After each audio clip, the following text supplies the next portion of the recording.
This is an example of an ineffective mirror, and I used these stainless steel sheets so that they focus the solar radiation here, where the radiation turns into high temperature which produces steam.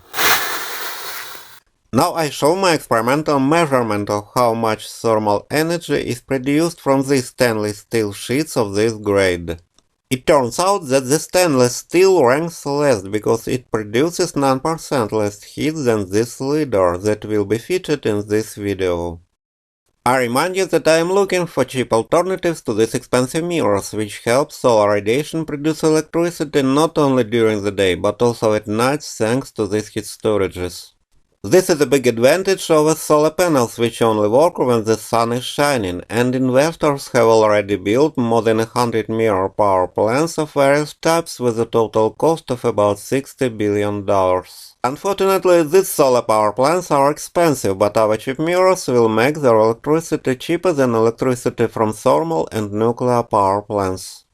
That is why my 6 previous videos described my experiments with cheap mirrors based on glass rectangles, mirror steel, reflective film on expanded polystyrene, mirror balloons, reflective film on a concrete sheet, and reflective film on a thin steel structure.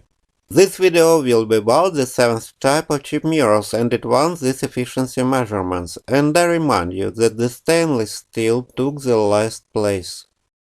This reflective mylar film came in second to last place because it turned out that it produces 3% less heat than the leader. But it was a new film and it would lose the efficiency month after month due to degradation of its reflective layer and accumulation of dirt. These mirrors made from strips of ordinary glass mirror took second place.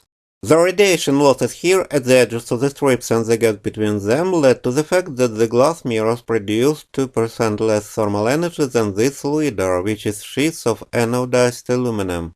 Unfortunately, thin aluminum sheets have disadvantages which are eliminated by their composite structure when an aluminum sheet is supplemented with layers of metals and polymers.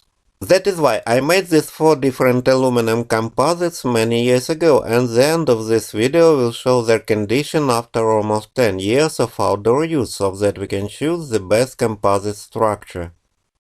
Of course, other bloggers have also made aluminum mirrors. For example, one French blogger turned a flat sheet of aluminum into this mirror dish which focuses solar radiation here, although this traditional method of turning a sheet into a dish seems simpler. He suggested using his aluminum dish for cooking, but we know other interesting uses. For example, those aluminum mirrors are installed here, and my solar station is designed to heat this house both day and night using this heat storage with 3 tons of water. These mirrors are also made of anodized aluminum, and they produce steam at a temperature of almost 150 degrees Celsius for needs of a factory. The mirrors were made by this German company, and they differ from regular anodized aluminum in that they have several protective layers, thanks to which the manufacturer gives them a 10-year warranty. But I think their lifespan will be several times longer, because look at the condition of my mirrors made of cheap Chinese aluminum, which does not have those additional protective layers. This was their condition after almost 9 years of outdoor use in the climate of central Ukraine, and this is the situation a year later. I remind you that this is cheap Chinese anodized aluminum after 10 years of outdoor use, and you see that its condition is still good, but perhaps its efficiency has decreased a little. Unfortunately, here we see circles with a diameter of less than a centimeter where the reflection can be considered lost, which is the consequence of hail with a diameter of up to 15 mm, and now I am showing the condition a week after that hail. This is aluminum with a thickness of 300 microns, but it is interesting that these sheets of stainless steel with a thickness of 400 microns did not receive any damage from the same hail. Here you can see stains that are irreversibly made by drops of aggressive dirty water, but nevertheless here on the stainless steel the same water did not make any indelible stains. The mirrors of those expensive solar power plants must constantly rotate according to the movement of the sun across the sky, but my previous videos often suggest a different method when the mirrors are motionless. But we provide movement of these receivers into which the mirrors must focus solar radiation, and this method achieves cheaper electricity than thermal and nuclear power plants if the cost of our solar thermal energy is reduced to this level, half a cent per kilowatt-hour. These are targets for the case of aluminum mirrors, and for example, this target says that the total cost of manufacturing and installing our mirrors should be about $15 per square meter. At the same time, the retail price of my Chinese aluminum was $15 per square meter 10 years ago, and it was a sheet with a thickness of 300 microns. Therefore, we must strive to ensure that the wholesale price of our high-quality mirror sheets is less than $10 per square meter, which means that their thickness must be around 200 microns or less.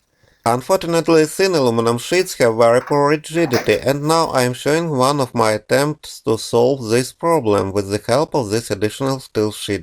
Perhaps the rigid steel sheet would reduce those held dents, and I fastened both sheets with these screws, but with the possibility of slight shifts of the aluminum sheet.